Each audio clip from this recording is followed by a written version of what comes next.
Friends, welcome back to my channel. তো আজকে আমি তোমাদের সামনে যে বিষয়টা নিয়ে আলোচনা করব সেটা হলো এসএসসি জিডি। প্যারামিলিটারিতে যেসব সিপাহী পদে নির্বাচন হয়ে থাকে, সিলেকশন হয়ে থাকে, সেই সিলেকশনের প্রসেস কীভাবে সিলেকশন হয়, তুমি যদি প্যারামিলিটারিতে আসতে চাও কিভাবে আসবে, তোমার মনে যদি ইচ্ছা থাকে হ্যাঁ আসতে চাই, কিভাবে আসবে, অনেকেই এই বিষয়ে জানে না। তো এই বিষয়ে আমি জানানোর জন্যই মূলত এই ভিডিওটা বানানো। তো আমি বর্তমানে বিএসএফে কর্মরত, এসএসসি জিডির থ্রু 2023 সালে আমি সিলেকশন হয়েছি। তো এই বিষয়ে আমি অনেকটাই অবগত, তো সেই জন্য আমি তোমাদের এই ভিডিওটা প্রোভাইড করছি যাতে তোমরাও যাদের আসার ইচ্ছা আছে তারা জানতে পারো। এবং আমাকে অনেকেই কমেন্ট করো যে দাদা একটা ডিটেলসে ভিডিও বানাও, যে প্যারামিলিটারিতে আসতে গেলে আমাকে কী কী করণীয় করার দরকার, কোন কোন স্টেপগুলো পাস করে তারপরে সিলেকশন হয়, ফাইনাল সিলেকশন। তো আমি সেই বিষয়টা তোমাদের সামনে তুলে ধরবো। প্রথমত এসএসসি জিডিতে 3টে ধাপে সিলেকশন হয়ে থাকে। নাম্বার 1, তোমাদের প্রথমে যেটা হয়ে থাকবে সেটা হলো computer based exam. Computer based exam যেটা হয়ে থাকবে, তোমাদের কম্পিউটারে যে এক্সাম হয়ে থাকবে সেটা হয়ে যাবে 4টে বিষয়ের উপর তোমাদের এক্সাম হবে। প্রথমত জিআই থাকবে 40 নম্বরের, যেটা 20টা কোশ্চেন, একটা নম্বরের জন্য তোমরা 2 নম্বর, একটা কোশ্চেনের জন্য 2 নম্বর, অর্থাৎ 20টা কোশ্চেন 40 মার্কস। তারপরে হয়ে গেল ম্যাথ, যেটা 20টা কোশ্চেন 40 মার্কস। তারপরে হয়ে গেল তোমাদের জিকে, 20 কোশ্চেন থাকবে 40 মার্কস। এবং এরপরে যেটা থাকবে গ্রামার থাকবে এবং ব্যাকরণ থাকবে।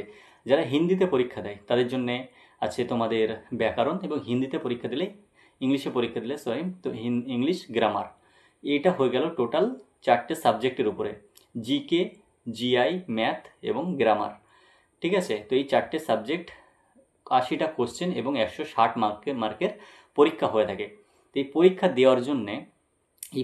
দেওয়ার জন্য তোমাদের অবশ্যই তোমাদের বয়স হতে হবে, যে এজ লিমিট হতে হবে সেটা তোমাদের 18 থেকে 23 বছর।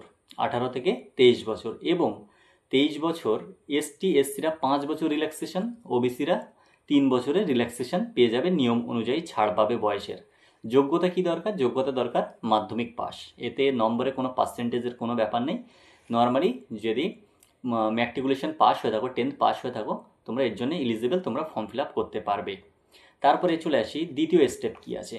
দ্বিতীয় স্টেপ যেটা আছে তোমাদের পিএমটি পিএসটি, অর্থাৎ ফিজিক্যাল মেজারমেন্ট টেস্ট, আর তোমাদের হয়ে থাকে পিইটি, ফিজিক্যাল ইফিসিয়েন্সি টেস্ট। এই দুটোতে কি হয়ে থাকে, ছেলেদের জন্য 24 মিনিটে 5 কিলোমিটার রানিং কমপ্লিট করতে হবে, এবং মেয়েদের জন্য 1600 মিটার রানিং 8.5 মিনিটে কমপ্লিট করতে হবে। এর সঙ্গে হাইট, ওয়েট, চেস্টের মেজারমেন্ট হয়। মেয়েদের ক্ষেত্রে চেস্টের মেজারমেন্ট হয়ে থাকে না। হয়ে গেল। পিএমটি পিএসটি কোয়ালিফাই করলে তোমাদের চলে যাবে মেডিকেল, যেটা DME RME, detail medical examination, আর RME review medical examination. Detail medical examination তোমাদের যে কোনো সেন্টারে কন্ডাক্ট হতে পারে, সিআরপি করাতে পারে, বিএসএফ করাতে পারে, যে কোনো এক জায়গায় কন্ডাক্ট হয়ে যাবে। সেখানে তোমাদের full body medical check up হবে। মেডিকেল চেক আপের পরে তোমাদের ফাইনাল মেরিট লিস্ট চলে আসে। তো এর জন্য তোমাদের বেসিক পে, এটা কনস্টেবলের জন্য তোমাদের বেসিক পে হয়ে যাবে 21,700 টাকা থেকে শুরু। তাই বলে এরকম নয় যে 21,700 টাকা, এর সঙ্গে ডিএ, এইচআরএ, রিক্স অ্যালাউন্স সমস্ত কিছু লাগিয়ে বেতন অনেকটাই হয়ে যায়। ঠিক আছে, তোমাদের এজ লিমিট বলে দিয়েছি, বেসিক স্যালারি বলে দিয়েছি। এবারে তোমাদের প্যারামিলিটারির মধ্যে কোন কোন ফোর্স আসে। প্যারামিলিটারির মধ্যে BSF, border security force, CISF, central industrial security force, তারপরে আছে এসএসএফ, স্পেশাল সিকিউরিটি ফোর্স, তারপরে আছে ITBP, Indo Tibetan border police, তারপরে আছে এসএসবি, সশস্ত্র সীমা বল, এআর, আসাম রাইফেল, এবং এনসিবি, নার্কোটিক কন্ট্রোল ব্যুরো। এই ফোর্সগুলোর মধ্যে তোমরা এসএসসি জিডির থ্রু তোমরা জয়েন করতে পারবে। ঠিক আছে, তারপরে তোমাদের সিলেকশন প্রসেস বলে দিয়েছি। সিলেকশন প্রসেসের মধ্যে তোমাদের যে এক্সামটা হয়ে থাকে, সেই এক্সাম কিন্তু এটা তোমরা অবশ্যই খেয়াল রাখবে যে এক্সাম 1 ঘন্টার হয়ে থাকে 60 মিনিটের। তো প্রিয় বন্ধুরা, এসএসসি জিডিতে তোমরা এইভাবে জয়েন করতে পারো 3টে প্রসেসের মাধ্যমে।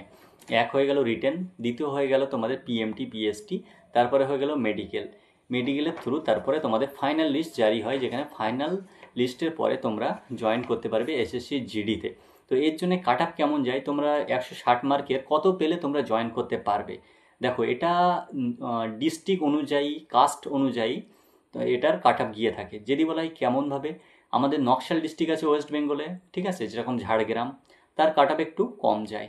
এবং বর্ডার ডিস্ট্রিক্ট যেগুলো আছে, দক্ষিণ 24 পরগনা, উত্তর 24 পরগনা, নদিয়া, মুর্শিদাবাদ, মালদা, এরকম যে বর্ডার ডিস্ট্রিক্টগুলো আছে, বর্ডার ডিস্ট্রিক্টের কাট অফটা আলাদা চাই, এবং জেনারেল ডিস্ট্রিক্ট যেগুলো সাধারণ ডিস্ট্রিক্ট, কোনো নকশাল না, কোনো বর্ডার না, এবং তোমাদের সাধারণ ডিস্ট্রিক্ট কোনো বর্ডারের সঙ্গে কোনো কানেক্টেড নেই, তো সেরকম ডিস্ট্রিক্টের কাট অফ আলাদা চাই। এসটি, এসসি, ওবিসি, ইডব্লিউএস সবার কাট অফ আলাদা আলাদা গিয়ে থাকে। তো আমি যদি ওবিসির একটা নর্মাল কাট অফ বলি, তো মনে করো কম বেশি 110, 105, 100 এরকমটা একটা কাট অফ গিয়ে থাকে। মানে তোমাদের 65% নাম্বার তুলতে হবে, ঠিক আছে, যেখানে তাহলে তোমরা একটা জায়গা করতে পারবে। ঠিক আছে, এই ছিল আজকের মূল ভিডিও। প্রিয় বন্ধুরা, তোমাদের এছাড়াও অন্য কিছু জানতে হলে তোমরা অবশ্যই কমেন্ট করো, আমি তোমাদের কমেন্টে রিপ্লাই দেবো। থ্যাংক ইউ, জয় হিন্দ।